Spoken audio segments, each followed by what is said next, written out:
Chers amis, le bonjour, bienvenue dans cette suite de vidéos consacrée à la programmation de jeux vidéo en JavaScript. Et on va découvrir la bibliothèque P5JS. Donc je me suis rendu avec mon navigateur sur la bibliothèque p5js.org et donc vous allez tomber sur un site qui va ressembler beaucoup à celui-là. Donc je vais mettre ça en icône haute, on le verra mieux. Voilà.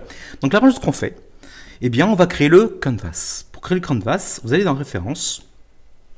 Donc là, c'est les réflexes que vous allez avoir à chaque fois que vous allez faire une fonction, d'accord? Donc là, on veut créer un canvas. Le bon réflexe, c'est d'aller être sur le site p5.js, de prendre la référence et de taper tout simplement ici canvas. Donc create canvas. Donc que va faire cette fonction-ci? Donc create canvas, elle va vous créer un canevas, d'accord? Un canevas. Et dans ce canevas, on va pouvoir y dessiner. Eh bien, c'est parti, on va faire ceci. Donc là, on remet ça comme cela. Donc j'essaie d'en faire que les fenêtres soient les unes à côté des autres, ce sera plus simple pour la lecture, d'accord? Donc, quand on crée un projet P5JS, il y a deux fonctions qui sont fondamentales. La première fonction, et elle doit toujours exister cette fonction-ci, s'appelle setup. Donc vous allez faire une fonction qui s'appelle fonction setup. Cette fonction, c'est la première fonction, enfin pas tout à fait, mais c'est une des premières fonctions qui est exécutée. En fait, la première c'est preload, mais on en parlera un peu plus tard. En tout cas, cette fonction-ci, le setup, c'est une fonction qui va être exécutée une seule fois. Elle nous permet de créer des objets qu'on utilisera ensuite, d'accord? Donc setup nous permet de créer des objets. Elle n'est appelée qu'une seule fois, disons en début de programme. En début de programme. À l'issue du setup, P5JS va demander à l'interpréteur de lancer la fonction draw. Donc la fonction draw, comme son nom l'indique, c'est dessiner. Elle va dessiner de façon continue, c'est notre fameux while 1 en C, si vous vous souvenez. Eh bien, la fonction draw est exécutée de façon répétitive. À chaque fois, à chaque frame, elle revient sur draw, d'accord? Donc, c'est notre boucle, si vous préférez. Donc ici, la fonction draw est exécutée de façon répétitive, en boucle, en loop, et le setup n'est exécuté qu'une seule fois. Or, le canvas, il faut le créer en début de programme. On va pas faire create canvas dans le draw. On va pas créer un milliard de canvas. On va créer un canvas. Donc, on va ici faire fonction qui s'appelle create canvas. Pour créer le canvas, il faut lui spécifier la largeur et la hauteur de votre canvas. Je pourrais dire ici, voilà, je veux un canvas de 400 en largeur, 400 en hauteur. Mais il est probable qu'on puisse à un moment donné changer la taille du canvas. Et de fait, il faudrait que je rentre ici les chiffres en dur. Il est toujours de bon ton, quand on a des variables qui ne bougent pas, de créer des constantes. Eh bien, c'est ce qu'on va faire. On va créer deux constantes. Une constante pour la largeur du canevas, une constante pour la hauteur du canvas. D'accord? De fait. Et elles seront globales à votre projet. De fait, vous aurez accès à ces variables. Je vais faire un const comme constante. Vous lui donnez un nom.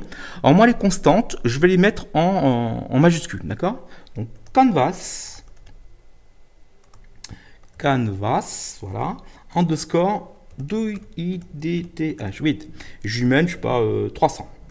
Voilà, 300 pixels en largeur. De même, je vais faire une constante, donc une const, canvas, et celui-là, je vais l'appeler i, comme hauteur. Je lui mets aussi 300. On fait CTRL-S, on fait un peu de mise en forme, CTRL-I, CTRL-S. Donc là, il faut avoir tous ces petits contrôles dans les doigts.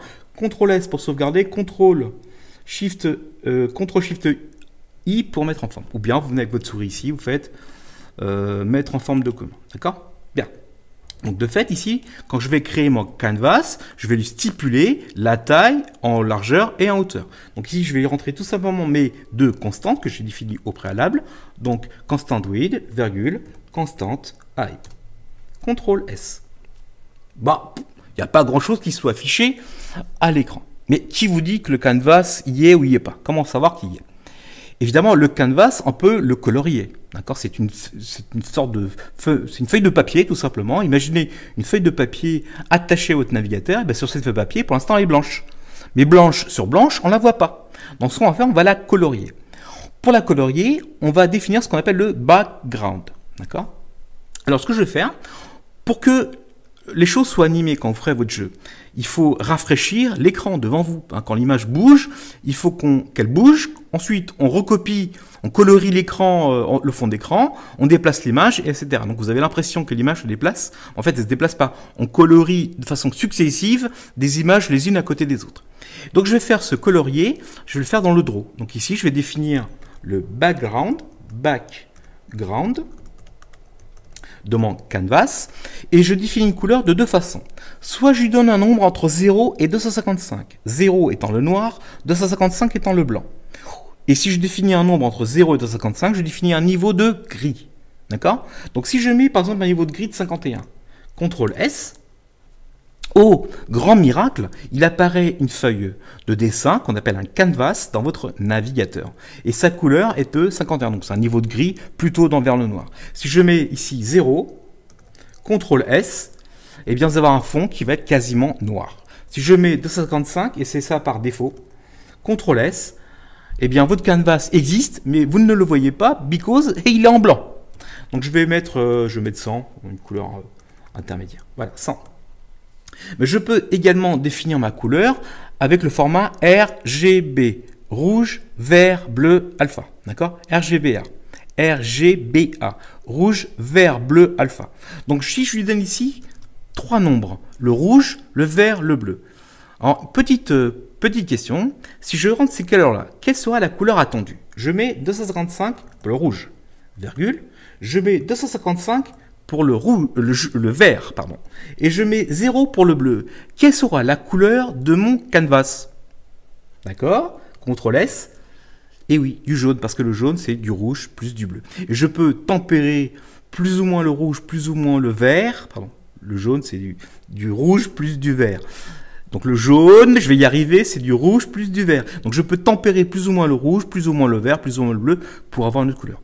Alors si vous avez compris, si je mets cette couleur-ci, quelle sera la couleur de mon canvas? Donc je mets 255 en rouge, pas de vert, 255 en bleu. Quelle couleur? Bien, on a une sorte de petit violet. D'accord? Donc vous avez compris, hein? On peut définir la couleur sous P5JS de deux sortes. Soit on met un nombre entre 0 et 255, on a un niveau de gris si vous préférez, ou bien on stipule la couleur en précisant le R, le G et le B. D'accord? Bien. Alors, on va revenir à une couleur plutôt noire, vous la verrez peut-être mieux. On va mettre 100, c'est bien 100. Essayons de dessiner une ellipse ou un cercle, si vous préférez, d'une couleur, peu importe, en milieu de l'écran. D'accord. Mais avant, il faut voir où sont les repères de l'écran. Alors, on va faire un petit truc, on va augmenter ici. Alors, attends, on va faire ça.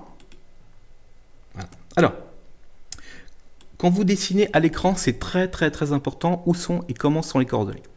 Le point 0, 0 se situe en haut à gauche. C'est très important les amis pour la suite des événements. Le point 0, 0, le x égale à 0, le y égale à 0 dans un repère que vous avez fait en mathématiques. Le point 0, 0 se situe en haut à gauche. Quand vous vous déplacez vers la droite, vous avez les x positifs dans ce sens-là. Donc là, je suis à x égale la largeur de ma fenêtre, y vaut 0. Quand je suis ici, je reviens au point 0, 0. Pour avoir les y positifs, je dois me déplacer vers le bas. Donc ici, je suis à x égale à 0, y égale la hauteur de ma fenêtre. Donc c'est très important. Très important. Le point 0, 0 se situe en haut à gauche. Ici, je suis vers les x positifs quand je vais vers la droite. Et quand je descends, je vais vers les y positifs. Les figures qu'on va dessiner, les figures ou les images qu'on va mettre dans votre canvas peuvent avoir deux types. Soit elles sont référencées par leur centre, soit par leur coin. Donc, soit c'est des modes center, soit c'est des modes corner, le coin. En général, ils sont définis par le mode coin. Et d'autres sont définis par le mode center. Et comment savoir? Il faut aller voir la doc. Donc je veux dessiner une ellipse. Bien, donc je vais sur la doc. Ici, je retape ma référence. Je reviens ici. Et je vais taper tout simplement ellipse. Entrée.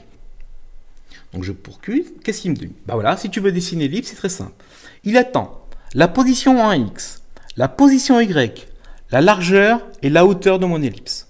D'accord? Donc je vous laisse lire le document qui est ici. Je répète les amis, il attend la position X de mon ellipse, la position Y de mon ellipse, il attend la largeur de mon ellipse et la hauteur de mon ellipse. Ensuite, dans l'ellipse mode, alors ici, donc il vous dit un X, Y, W, donc la largeur, et quand vous voyez des paramètres, des options comme ça, entre crochets, ce sont des options, on n'est pas obligé de rentrer cette valeur-ci, donc par défaut, il prendra que H égale W. Donc vous n'aurez pas une ellipse, vous aurez un cercle. Donc si je viens taper ici dans ellipse mode,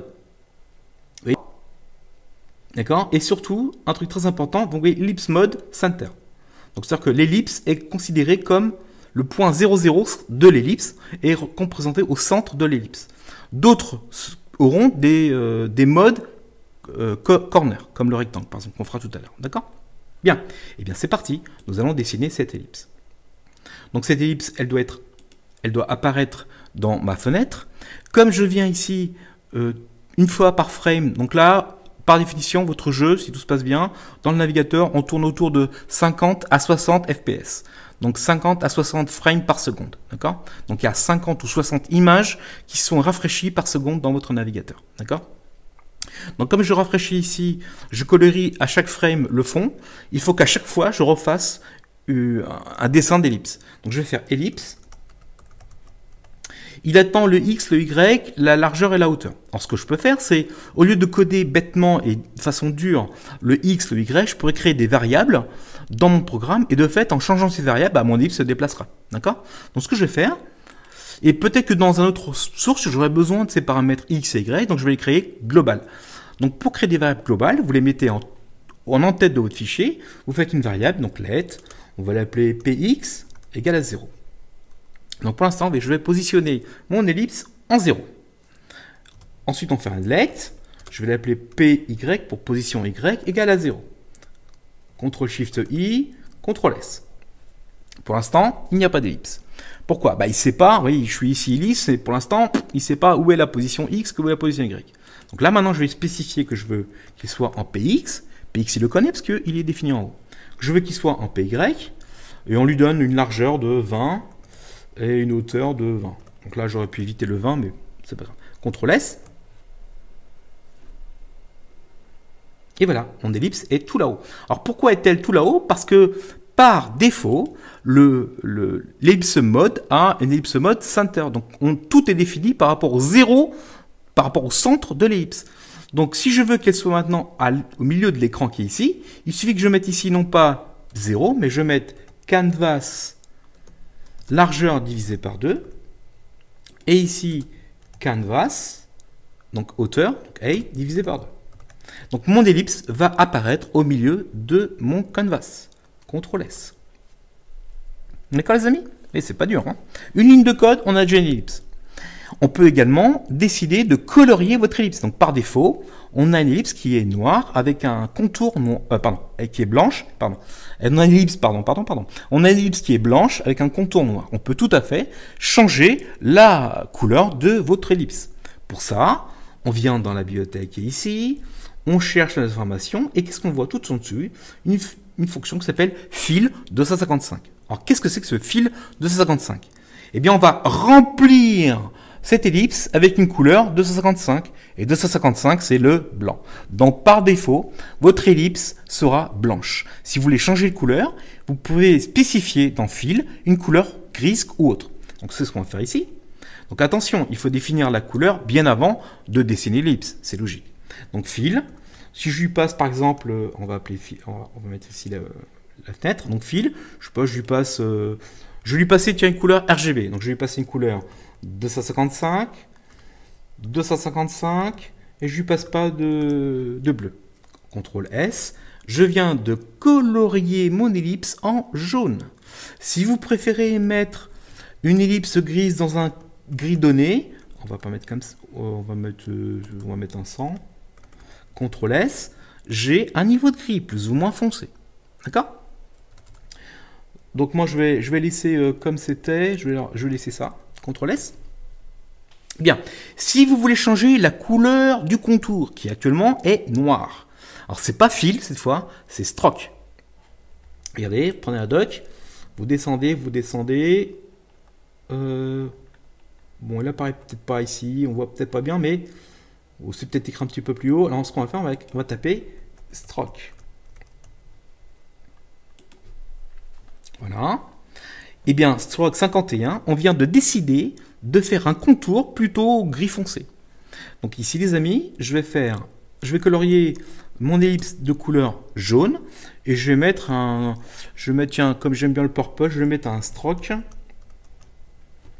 Je vais mettre un stroke de 200, 0, 200. va appeler la chose. CTRL S. Voilà, je viens de dessiner mon ellipse violette. On peut également choisir une certaine transparence dans la couleur. Donc, au lieu de faire RGB, on peut également définir une couleur RGBA. A pour transparence. D'accord? Donc, si par exemple, vous voulez que votre ellipse ait une transparence, ou que votre image soit une transparence, et bien là, on va ajouter un quatrième paramètre. Donc 0, elle est totalement transparente, et 255, elle est totalement opaque. Donc si je mets, je sais pas, je mets 100 par exemple, et bien votre ellipse sera plus ou moins transparente, on voit le fond de l'écran. D'accord? Donc vous voyez, c'est très simple. Pour dessiner des objets elliptiques, rectangulaires, etc., c'est hyper simple. Comment faire? Voir la doc. Il faut aller voir la doc, tout simplement. Vous tapez, ou vous cherchez un doc, comment faire un rectangle, vous tapez rectangle. Bah tiens, faisons la chose. Avant une petite information, si vous voulez faire des objets qui n'aient pas de contour, ça peut arriver, hein. Vous avez une ellipse, mais vous ne voulez pas qu'il y ait de contour.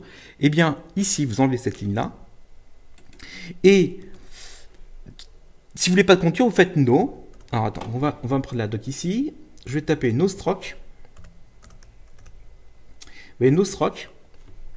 Eh bien, No Stroke, il n'y a pas de ligne, il n'y aura pas de contour. Donc je prends ça, je suis feignant, hein. CTRL-C, je viens ici, CTRL-V, j'enlève le point virgule. Donc ici, théoriquement, mon ellipse n'a plus de contour.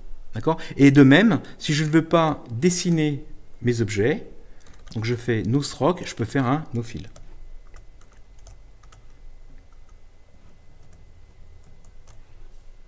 Évidemment, s'il n'y a plus de stroke, il n'y a plus de fil, il n'y a plus de figure. D'accord? Mais parfois, vous voulez juste qu'il y ait un contour. Donc si je fais ça, si j'enlève No Stroke, je mets un stroke violet, et je mets No Fill, vous aurez quoi comme résultat? C'est bon, vous avez trouvé? Allez, CTRL S. Vous aurez une ellipse vide avec un bord violet. Vous voyez, c'est très simple. Mais attention, si vous faites No Fill, toutes les figures que vous allez faire après, il n'y aura pas de fil. Il faut remettre un fil. Hein. Donc, il prend la couleur et la taille du contour et il garde ça en mémoire. Donc si vous changez pas, bah, tous vos figures ont la même couleur. Et si vous ne changez pas le fil ou le stroke, bah, tous les contours seront de la même couleur. D'accord? Donc attention avec ça. Donc moi je vais remettre comme avant, parce que je vais mettre bien ma petite figure là qui allait bien. Donc je vais mettre le fil qui va bien. Et on va essayer de dessiner un petit rectangle. D'accord? Donc CTRL S. Enfin, on va essayer de dessiner un petit rectangle. Bah, c'est très simple. Vous venez ici. Et puis vous cherchez là-haut. Dans la référence, là, vous tapez ici, rect, comme rectangle. D'accord? Donc rect. Donc là, je vous laisse découvrir les autres. Hein. Il y a énormément de figures, il y a des traits, des arcs, enfin, je vous laisse découvrir la chose. Donc le rectangle, on descend, mais on peut dessiner des rectangles, vous voyez, plus ou moins compliqués en fonction du nombre d'arguments qu'il y a. Donc ici, vous voyez, on peut compliquer la chose. Mais en tout cas, il y a 4 valeurs qui sont fondamentales. Que sont le X, toujours, le Y, toujours, la largeur, la hauteur. Et puis, vous stipulez d'autres paramètres qui vont faire que le rectangle a un bord plus ou moins arrondi, plus ou moins large. Bref, là, je vous laisse découvrir la chose, d'accord? Alors, bah, faisons un rectangle. Mais allons voir son rect mode. Donc, son rect mode, c'est quoi? Bah, par défaut, il a un rect mode corner. Donc, toutes les valeurs seront définies par rapport au point 00, donc en haut à gauche. C'est le mode rect mode corner. D'accord? On peut aussi définir le rect mode center. Donc le rectangle sera défini par rapport au centre du rectangle. Mais en général, les ellipses et les cercles, on va les mettre par rapport à un rect mode center. Tout ce qui est rectangulaire, tout ce qui est une forme rectangulaire ou carré, on va plutôt les mettre de rect mode, comme les images par exemple, en rect mode corner. D'accord? Parce qu'une image, c'est en général un rectangle, avec des pixels colorisés. Donc on va faire ça, on va essayer de créer un rectangle. Alors on va mettre ça comme ça, voilà. On va appeler ici la chose. Et puis, on va mettre un rectangle tout là-haut, tout là-haut, tout là-haut, tout là-haut. Alors, on va appeler quoi? Ben, on va appeler rect. Qu'on lui passe quoi en X? Ben, pour l'instant, 0. Qu'est-ce qu'on lui passe en Y? Eh bien, pour l'instant, 0. Qu'est-ce qu'on lui met? On va lui mettre 100 pixels, qu'on le voit bien, en largeur, et 100 pixels en hauteur. CTRL S. Vous avez vu la facilité de la chose?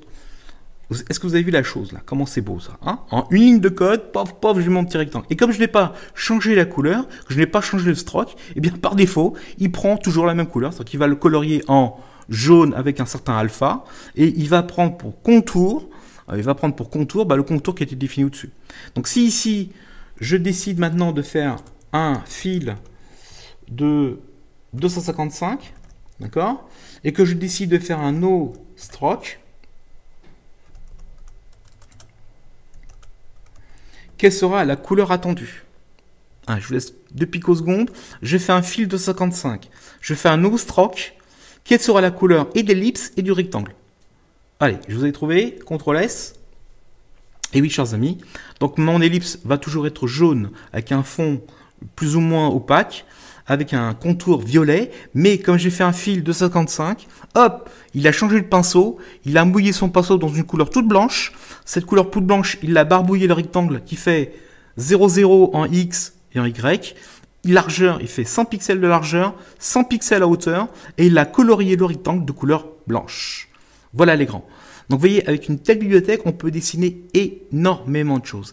Et là, je vais mettre un petit peu l'eau à la bouche. Qu'est-ce qui se passe si je bouge le PX, d'après vous? Donc, ce que je vais faire, je vais enlever le rectangle. Enfin, je ne vais pas l'enlever, je vais le mettre en icône. Alors, tout ça, je vais le mettre en commentaire. Voilà. Alors, là, on commence à avoir des petites choses qui vont apparaître sympathiques. Là, j'ai défini le PX au milieu de l'écran, le Y aussi. Qu'est-ce qui se passe si au cours de chaque rafraîchissement du frame, donc à chaque nouveau dessin appliqué au canvas, je change le X? Qu'est-ce qui va se passer? Par exemple, si je lui donnais un PX qui est plus ou moins avec ce qui était avant, en façon de une sorte d'aléatoire. En P5, ici, est-ce qu'il n'y a pas un truc qui va nous donner le truc aléatoire? Donc aléatoire en anglais ça se dit random. Est-ce qu'on n'a pas une fonction random? Ah si, elle est bien random. Regardons ce qu'il nous dit. Eh bien, tu as un random 50. Donc en gros, je vais sortir, je pense qu'il y a un résultat ici, voilà. Donc return random float pointing. Donc il va vous renvoyer un résultat de type flottant. Il attend soit 0 argument, donc vous aurez un résultat entre 0 et 1, soit il attend un nombre, vous aurez un résultat entre 0 et le nombre rentré, soit vous mettez 2 arguments, le min et le max, max étant exclu bien sûr. D'accord? Vous voyez ici, c'est ce que je vous disais. Eh bien, par exemple, faisons bouger un peu les choses. Là, on va s'amuser un petit peu. Donc ça, on va le laisser ici. Si je fais maintenant px égale px plus random, on va lui mettre 20 pixels. Voilà, plus 20 pixels. D'accord? Donc ce que je vais faire, le px qui était avant, je lui rajoute un nombre qui va... On va faire un truc, on va le faire bouger un petit peu plus. On va faire entre moins 20 pixels et plus 20 pixels. Donc j'aurai un nombre aléatoire qui va être compris entre moins 20 et plus 20. 20 étant exclu. D'accord? Donc j'ai entre moins 20 et plus 19 si vous préférez. 0,99999. D'accord. Bah, de même, le PY, je vais lui faire bouger également. Le PY, là, je vais le faire. Alors, soit vous écrivez ceci, soit vous êtes un peu faillant comme moi, vous faites cela. Donc je ne sais pas si vous avez appris ça en C. Ce sont exactement les mêmes écritures. Exactement les mêmes écritures. Vous voyez? J'ai une ellipse qui bouge plus ou moins. Elle a la gigique là. Alors on va la faire bouger un petit peu moins. On va lui mettre moins 2 pixels. Moins 2 pixels. Moins 2 pixels ici. Moins 2 pixels là. CTRL S. Voilà. Elle a la tremblote. Elle a le Parkinson. D'accord? Donc vous voyez, la bibliothèque P5.js va nous simplifier énormément le travail. Assez rapidement, on va implémenter... Alors ici, je fais des figures, mais vous allez voir la facilité qu'on a pour mettre les images en place, c'est la même chose. On va les faire bouger. On va avoir action également via le clavier, via la souris. En fait, c'est une très bonne bibliothèque pour faire du dessin et pour faire des choses animées. Merci de votre écoute et à très bientôt.